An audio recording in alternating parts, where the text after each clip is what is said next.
దంపతులతో జెండా వందనం చేపించింది కొండా దంపతులు.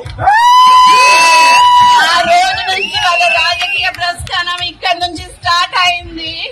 నా రాజకీయ ప్రస్థానం కూడా ఇక్కడి నుంచే స్టార్ట్ అయిందని చెప్తున్నా.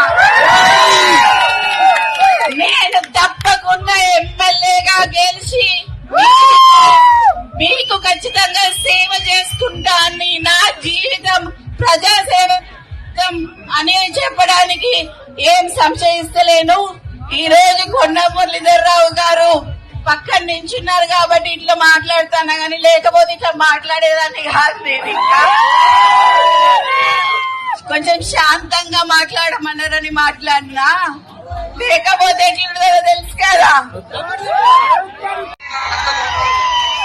రేపు మీకు మంచి చెడు ఉండేందుకు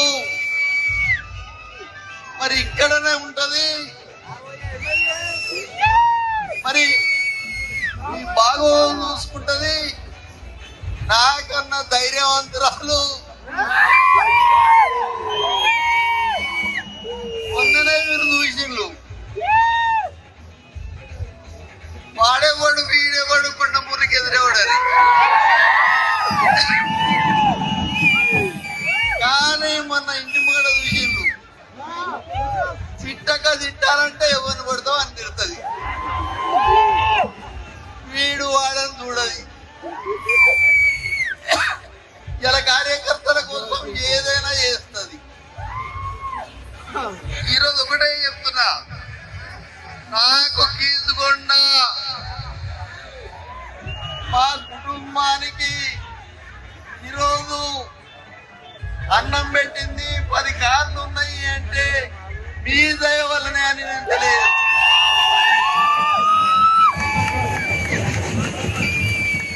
నేను ఆ సాగు నుంచి బయటపడ్డా అంటే మన లక్ష్మీనరసింహ స్వామి మీ దయ వల్లనే అని తెలియదు. మరి ఎందుకంటే ఒకటే చెప్తున్నా, వర్గాల మనవి రేపు